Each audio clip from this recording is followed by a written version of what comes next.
Estás viendo la versión para YouTube de Sí, el podcast de Somos Innovación. Acompáñanos a explorar cómo a través de soluciones innovadoras los latinoamericanos vamos a mejorar nuestras vidas. El futuro llama.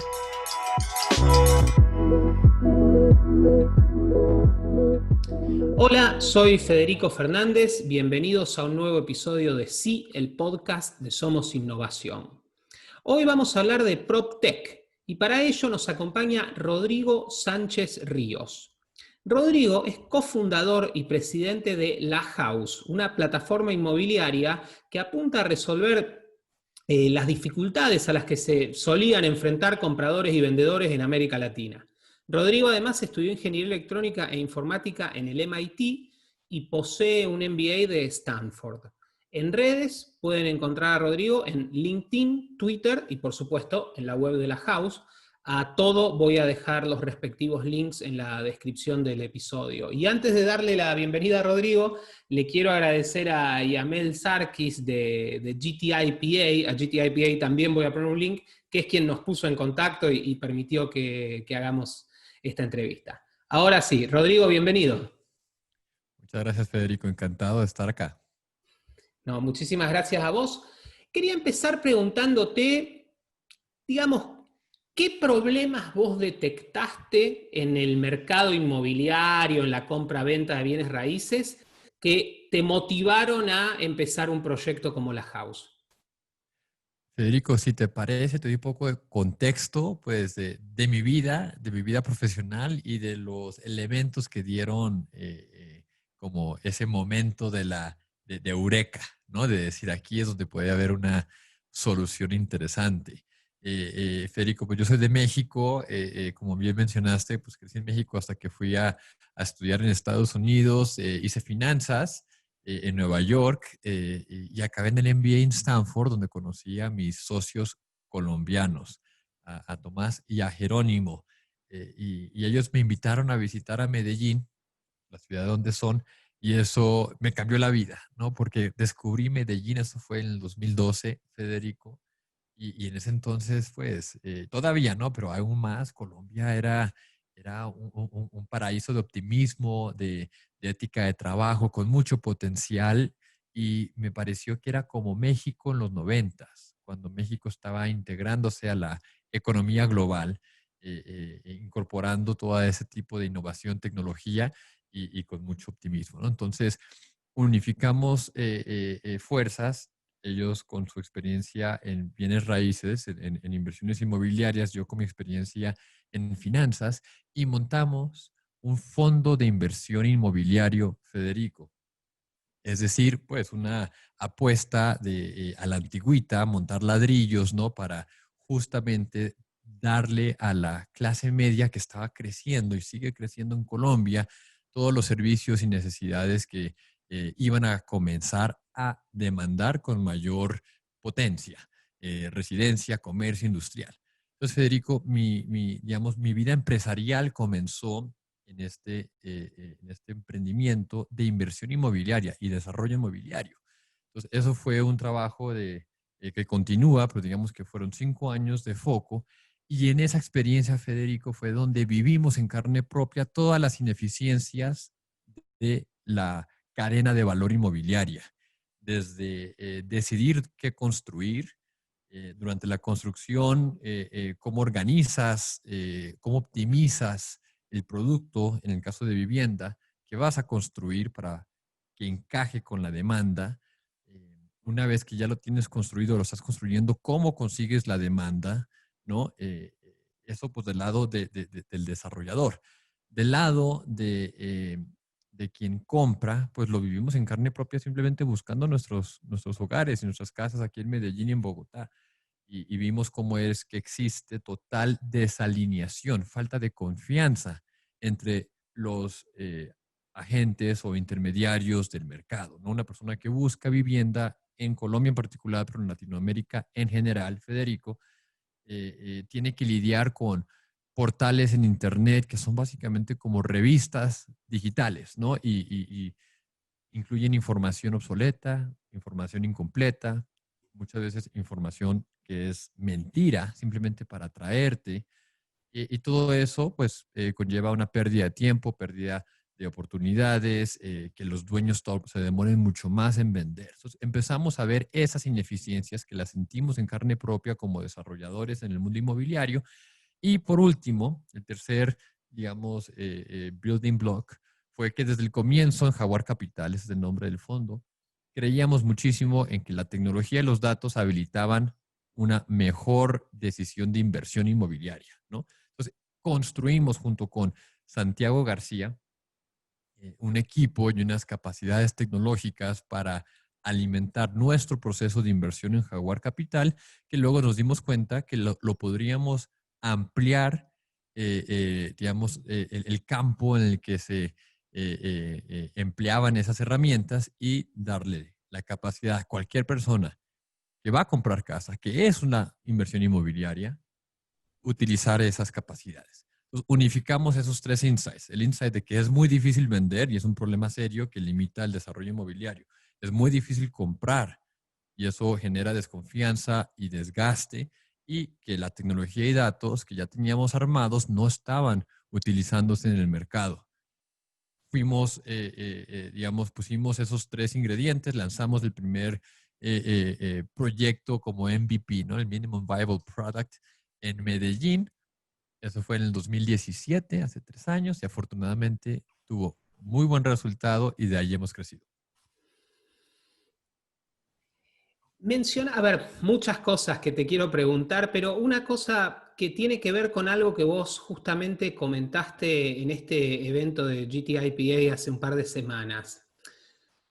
Y después vamos más al tema del proyecto La House en particular, pero me pareció muy interesante una mención que hiciste de que en Latinoamérica la compra de tu hogar, la compra de tu casa es una inversión para la gente y es una de las inversiones más importantes de su portfolio, digamos. ¿Te Correcto. parece que eso también es por falta de otras alternativas para invertir o incluso de educación financiera, o crees que es simplemente una cuestión cultural? Poquito de los dos, Federico. Pues, a ver, para pegarle a los dos componentes de tu pregunta, primero, ¿qué alternativas de inversión existen para pues un individuo, una familia, ¿no? En Latinoamérica. Lamentablemente, nuestros mercados de capital son aún muy jóvenes, muy poco desarrollados. Para poner cifras a esto, el total de la capitalización bursátil, o sea, lo que valen las empresas que se transan públicamente en Colombia, para hablar de ese ejemplo, el total valor suma aproximadamente por ahí un poquito menos de 500 billones, varía, pero 500 billones de dólares. Solo Apple, ¿no? Vale más de 1 trillón, casi 2 trillones ya, ¿no? O sea, hay un sinnúmero de empresas en el mundo, pues en Estados Unidos, que valen más que todas las empresas públicas de Colombia. Entonces, eso te da un poco el sabor de lo limitado que es ese mundo de las inversiones en empresas. Luego, pues, ok, nos vamos al mundo de los bonos. Eso las personas, digamos, comúnmente no lo ven como algo asequible. Y ni siquiera nos vamos tan lejos. O sea, el nivel de la informalidad de la economía, Federico, en el que más del 50% de las transacciones aún se llevan a cabo utilizando efectivo, ¿no? Es un serio, digamos, obstáculo para acceder a ese tipo de alternativas de inversión del mundo desarrollado. Eso nos lleva a que, bueno, ¿cuál es el mecanismo de generación de patrimonio, de inversión por excelencia? Los ladrillos, ¿no? En el segundo punto que mencionabas sobre el apego cultural, sí, definitivamente en la psicología latinoamericana existe una cercanía, una emoción por ser dueño de tu casa, particularmente, pero pues de inmuebles. Y eso lo vemos a través de toda Latinoamérica, toda Latinoamérica. En Colombia, de hecho, hay un dicho que demuestra un poco esta mentalidad que dice, quien es dueño de su casa no es rico, pero quien no tiene casa propia es pobre, ¿no? Entonces, ese es el tipo de dinámica. Y si lo comparas pues, con el hecho de que en Latinoamérica hemos tenido bastantes ciclos o momentos en la historia de mucha inflación, de mucha inestabilidad, eh, eh, el hecho de que los ladrillos tienen esa protección, ¿no? Esa seguridad de que tú eres pues tienes tu título, tienes esa propiedad, da mucha tranquilidad y en efecto ha sido una buena inversión ajustada al riesgo. Ese es el otro punto importante. Mencionabas antes el tema de la tecnología y los datos. Para quien, digamos, no sabe qué hace la house, ¿cómo la house, digamos, mejora digamos, lo que hemos hecho siempre, que es comprar y vender propiedades? Claro, Federico. Mira, la House es una empresa, como bien lo dices, de tecnología y datos. Utilizamos de forma inteligente la tecnología para brindar una asesoría profesional y resolver la problemática de la búsqueda y la compra de vivienda. En todo lo que hacemos en la House, Federico, ponemos en el centro al comprador. Eso es nuestro foco. De tal manera, somos un buscador asistido en línea para quienes desean comprar vivienda. Te acompañamos en todo el proceso desde que visitas hasta que te registras en nuestro portal y encuentras tu casa y cierras la transacción con nosotros, hasta que te entregan tu casa. Entonces, utilizamos la tecnología y los datos para optimizar esa búsqueda siempre al ritmo del comprador. Y pues es importante también señalar que somos un aliado de quien vende, de las constructoras y agencias inmobiliarias particularmente. A través de nuestros algoritmos de tecnología y datos, somos capaces de validar el inventario, limpiarlo, mejorarlo, para que lo que veas disponible en la house sea una oferta limpia, una oferta depurada. Así, ayudamos a los aliados constructores o agentes o personas que venden a vender más rápido y al comprador a encontrar su hogar ideal a su ritmo, a sus necesidades para cumplir sueños y evitar pesadillas en la decisión más importante de tu vida. El tema, esto te lo pregunto por curiosidad. ¿Los pagos se instrumentan a través de la plataforma de la house o cómo funciona eso? Mira, Federico, ese es un punto importante. Cada vez vamos ampliando las, digamos, soluciones digitales para eliminar esa fricción del mundo real, de cierta manera, ¿no? Lo tenemos ya muy bien montado y Federico, te invito a que vayas a lahouse.com y lahouse.mx para que veas esa experiencia de usuario interesante en lo que son lanzamientos y proyectos nuevos, proyectos de vivienda que desde el comienzo nacen ya con el ADN digital porque los manejamos dentro de la house. Esos proyectos, habilitados ya en Medellín, en Bogotá y en la Ciudad de México, cuentan con la capacidad de que todo el proceso, desde que escoges tu unidad hasta que personalizas los acabados y cierras el negocio, puedes hacer la firma digital y la transferencia de recursos también digital a través de pues varias opciones y pasarelas de pagos que se han, pues, que han crecido ya en Latinoamérica. Ustedes operan, si no entendí mal, en Colombia y en México hasta ahora. La operatoria, por ejemplo, de firma digital, digamos, está permitida en ambos países. Y otra Sí, mira, pregunta, ¿están avanzando? O sea, por lo que vos describías es casi como un smart contract. ¿Están yendo en esa dirección? hacia allá vamos y cada vez más, Federico. Sí, te confirmo, nosotros somos los líderes de mercado en México y Colombia.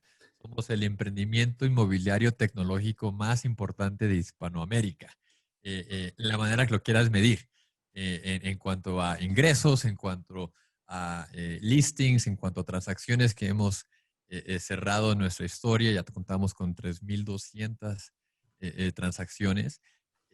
Somos los líderes en México y en Colombia. Lo que tú mencionas es bien importante. Cada país tiene ciertas particularidades, pero mira lo que son las cosas, ¿no? Lo que ha sido pues la nueva realidad del mundo post pandemia ha acelerado muchas de las tendencias que ya estaban en curso, que eran lo que habíamos identificado hace 2 años y le habíamos apostado.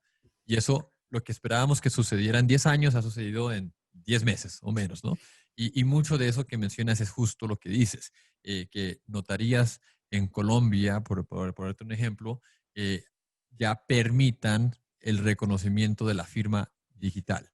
¿no? O sea, cambió el mundo. Antes era imposible convencer y era todo un lío.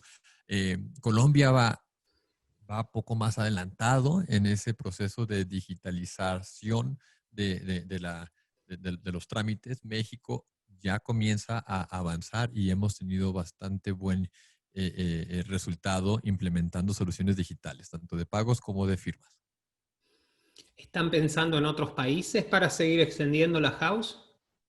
Mira, Federico, más que países como tal, analizamos ciudad por ciudad, ¿no? Nuestra solución crece de valor que genera cuanto más complicado sea la ciudad en la que estamos. Me explico, Federico. Si tú estás en un pueblo, pues, de que tiene 10 viviendas del precio al que estás pensando, pues es posible que Federico vaya y visite las 10 viviendas y las valide y decida la que mejor considera.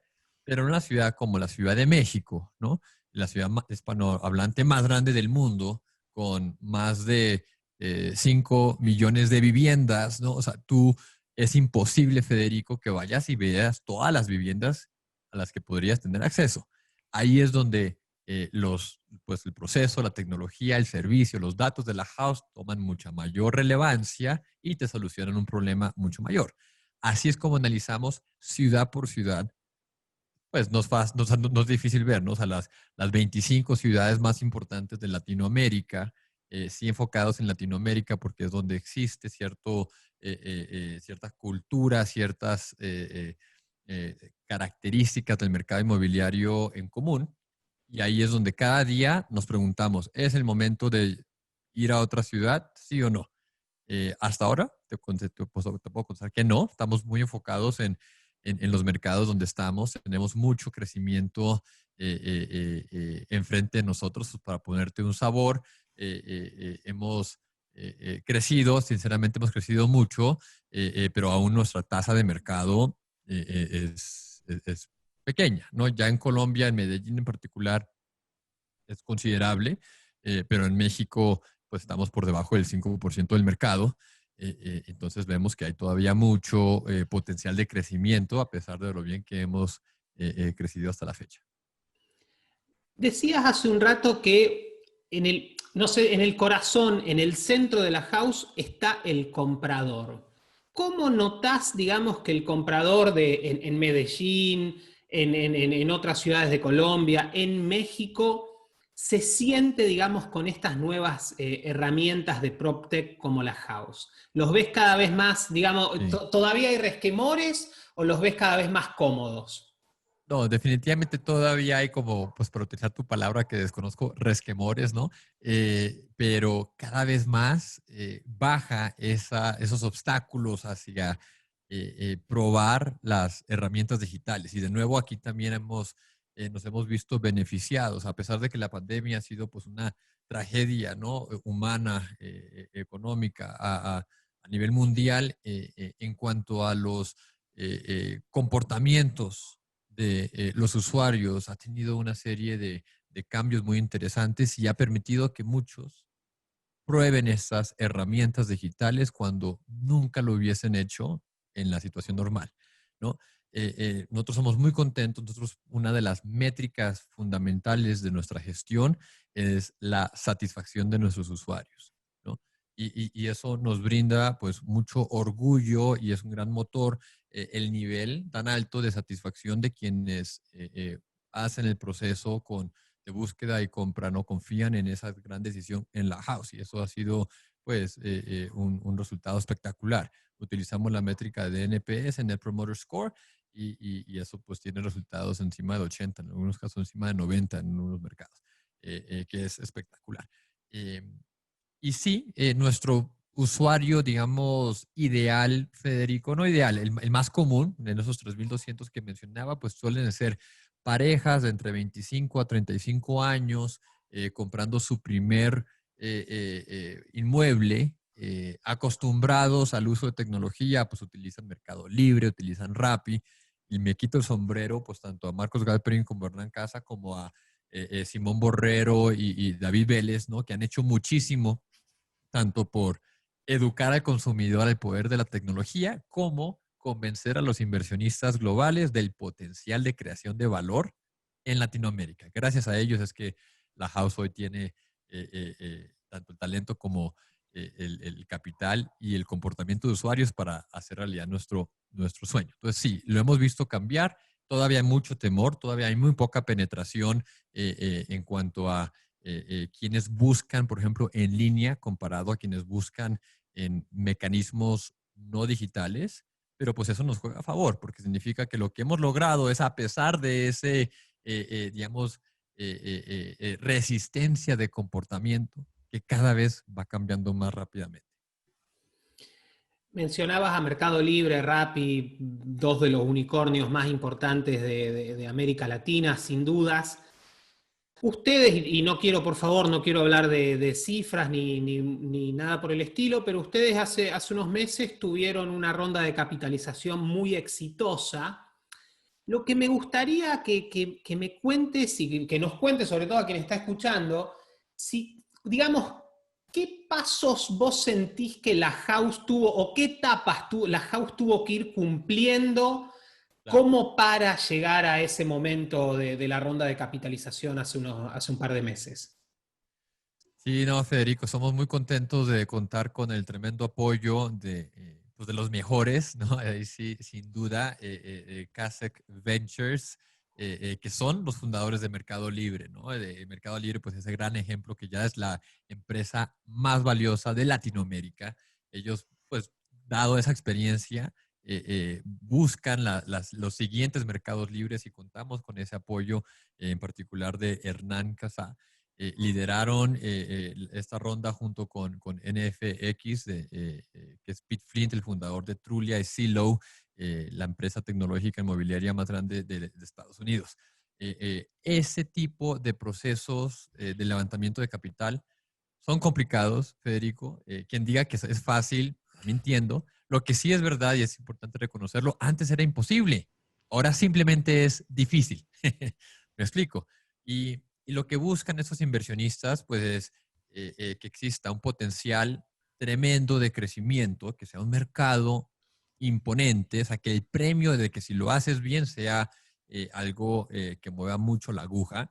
Eh, eh, Número uno. Número dos, el equipo, ¿no? Bueno, quienes están apostándole que sea su foco 110% y que tengan pues ciertas, ya sea características, talento, experiencia previa, que dé evidencia que son capaces de solucionar el sinnúmero de retos que aparecerán, que están ya vigentes y que aparecerán en el camino. Eh, y por último, pues ya empiezan a ver los resultados, ¿no? O sea, ¿qué has hecho hasta la fecha? Y para contestar tu pregunta precisa, nosotros comenzamos en Medellín. Pues el primer gran reto fue pues, tener algo que diera resultado en nuestra ciudad principal. Cuando comenzamos a tener ya la generación de ingresos, lo que muchas veces llaman product market fit, o sea, que haya un producto que ya tengas que el mercado lo quiera y te lo quiera arrebatar. Eso fue como el primer paso, ¿no? La primera evidencia en esta escalera de la verdad que uno va subiendo. Después, pues fue, bueno, ya que lo hiciste en Medellín, eres capaz de replicarlo en otra ciudad. Ahí fue cuando nos fuimos a Bogotá. ¿Por qué Bogotá? Pues como mencionaba antes, buscamos ciudades complicadas, grandes, que tengan la dificultad de conseguir la mejor vivienda para una persona, entonces que con tecnología de datos lo podamos solucionar. Bogotá era el paso lógico después. Con el éxito en Bogotá fue que logramos convencer la siguiente iteración de capital y ahí sí, pues siguió ya lo que es escalar, ¿no? Empezar a tener una visibilidad hacia crecimiento exponencial y empezar cada vez más a pegarle a ese gran premio, el gran mercado. Y ahí fue cuando dijimos, bueno, pues, ¿cuál es la ciudad más grande, más complicada, de mayor valor inmobiliario en Hispanoamérica? Pues es la Ciudad de México. Yo soy mexicano, entonces tengo ese tipo pues de conexión cultural, de capacidad de manejar ese ambiente y crecimos a la Ciudad de México y con ese éxito fue que levantamos la última ronda.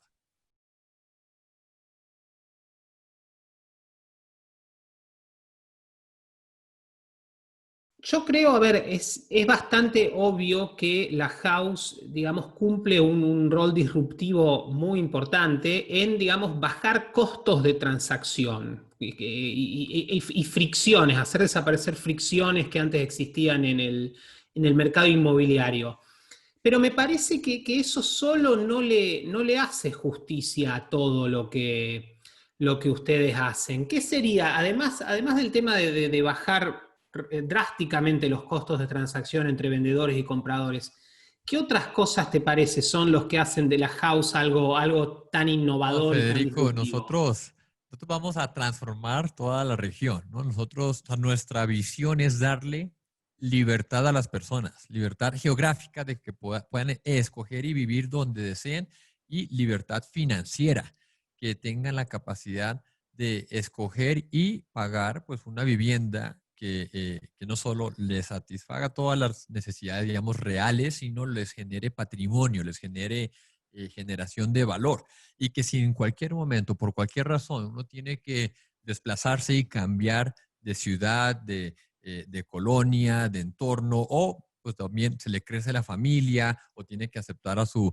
padre o su madre y necesita un cambio en la configuración de su vivienda, que no sea un ancla, que no sea un obstáculo, sino que fácilmente uno pueda liquidar y tener esa libertad. Vamos por libertad geográfica y financiera. Eso es lo que nuestro fin último, ¿no? Y tener esa tranquilidad y empoderar a las personas a tomar decisiones sin que esa sea una falencia, un problema.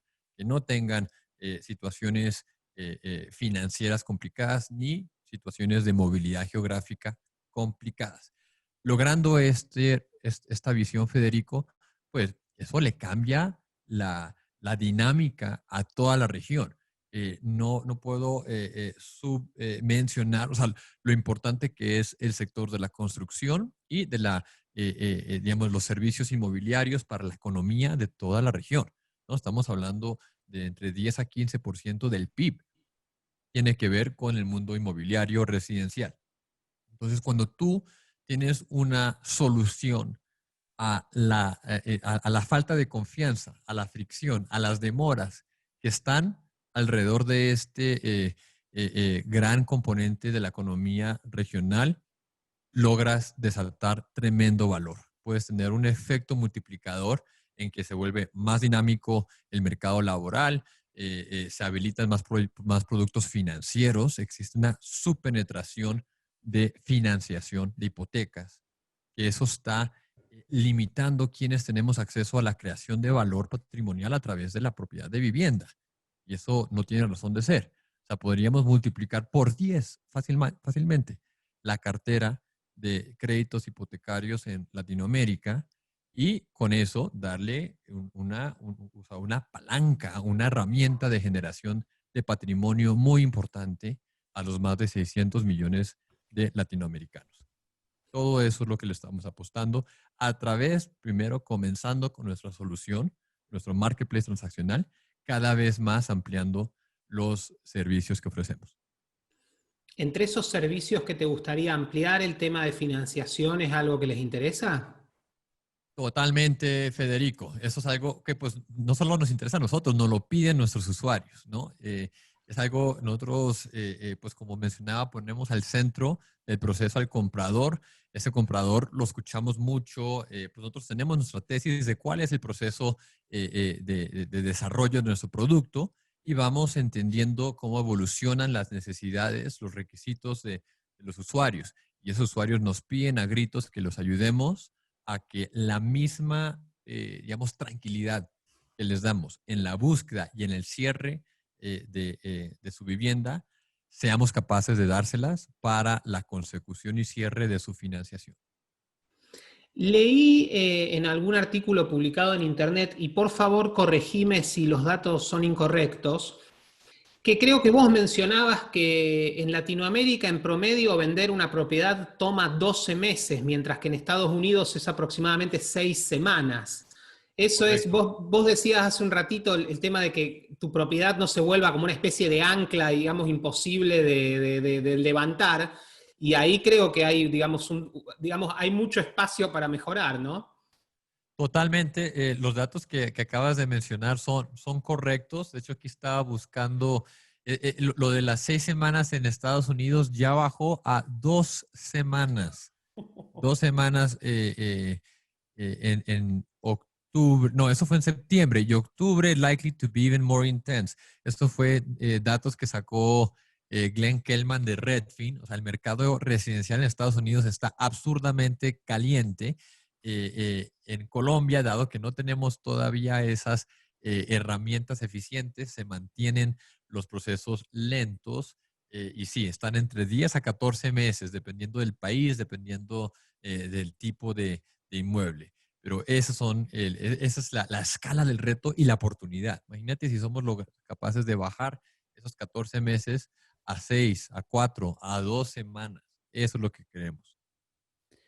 Ustedes están, digamos, a la vanguardia de la aplicación de Machine Learning, inteligencia artificial, tecnología, datos al mundo de los bienes raíces, al mundo de las propiedades en Latinoamérica. ¿Dónde ves, digamos así, otros sectores donde, viste, la famosa frase, el software se está comiendo al mundo? ¿A dónde ves que cosas parecidas a lo que ustedes están haciendo y crecimientos de ese estilo se van a ver en otros sectores en Latinoamérica? No, muy fácil. En educación y en salud, Federico. Pues eso a nivel global, ¿no? A nivel global y creo que Latinoamérica no es la excepción. Es absurdamente ineficiente lo que se logra en cuanto a retorno de la inversión en esos sectores y se debería mejorar. Educación, pues ya estamos viendo el impacto, pues dado también por las cuarentenas y la necesidad de educación remota, cómo se pueden adaptar herramientas e infraestructura ya establecida para brindarle mayor opciones, mejorar en ciertos sentidos los rendimientos del tiempo y recursos invertidos en los resultados educativos. Pero pues está todo por inventarse. No hay razón por la cual pues Zoom no fue creado con el propósito de educar. Seguramente puede generarse una herramienta precisamente, o sea, construida con el foco de educar, que sea 20 veces más eficaz. Cosas por el estilo. Lo mismo estamos viendo en salud, ¿no? En el intercambio de ese conocimiento médico, pues que lo tiene el profesional de la industria, el médico y su equipo, que puedan ser capaces de multiplicar la productividad, el impacto que puedan tener a través de tecnología y datos. Eso a nivel global y no creo que Latinoamérica sea la excepción. Y para ir terminando, Rodrigo, en este evento de GTIPA que mencioné al principio, en un momento dijiste que, creo que te preguntaron cuál era digamos, lo que vos le pedirías a los tomadores de decisiones en América Latina, y vos dijiste muy sencillamente que no nos pongan trabas. Me gustaría si Sí. pudieras elaborar un poquito respecto de ese concepto. Pues mira, lo mencionaste al comienzo, ¿no? Existen muchos procesos que se pueden optimizar a través de herramientas digitales, como la firma de documentos oficiales, notariados, etcétera. A la medida que los gobiernos nos apoyen, digan, esta herramienta va a desatar muchísimo valor, va a eliminar fricción, va a eliminar necesidad de que personas vayan físicamente, ¿no? A aglomeraciones, a bancos, a notarías. Todo eso ayuda muchísimo. Eso diría yo que es pues algo muy claro en nuestro día a día que buscamos. Y ya si te vas un poco más abstracto, pero de alto impacto, es en cuanto a facilidades pues de inversión. Esto de los emprendimientos digitales en muchos casos requiere de inversión extranjera importante. Entonces, facilitar la manera en que esa inversión entra al país, temas de administrativos, tributarios, todo eso, pues es complejo, es costoso y en algunos casos, pues puede ser determinante para un inversionista o sea, tomar la decisión de entrar o no a un país. Mientras no haya trabas, mientras no haya obstáculos, perfecto, nosotros nos las arreglamos, pero en algunos casos sí hemos tenido dificultades y pues eso es muy lamentable. Claro, sería como mínimo ir apuntando una desburocratización y a que los emprendedores puedan justamente emprender. Después hay que ver si te Sí. va bien o no. Sí, exactamente, exactamente. Lo que yo llamo pues los non-market factors, ¿no? O sea, que el mercado decida. Lo mejor, lo que me encanta, pues, que aprendí, ¿no?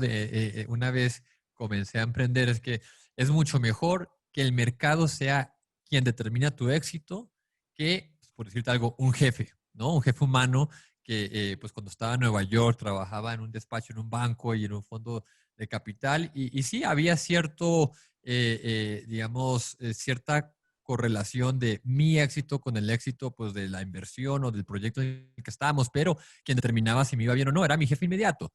Mientras que cuando emprendes y tomas tú el liderazgo y sacas un producto, el mercado, la gente, tus usuarios, son quienes van a determinar si ganas o no, si eres exitoso o no. Eso debería ser en todos los casos. Cuando empieza la burocracia, el gobierno, temas fuera de tu control a inferir en ese resultado es cuando hay problemas. Y Rodrigo, para terminar y agradeciéndote por supuesto tu tiempo y ojalá que en el futuro te podamos molestar nuevamente para seguir charlando de estos temas y del crecimiento de la house en la región.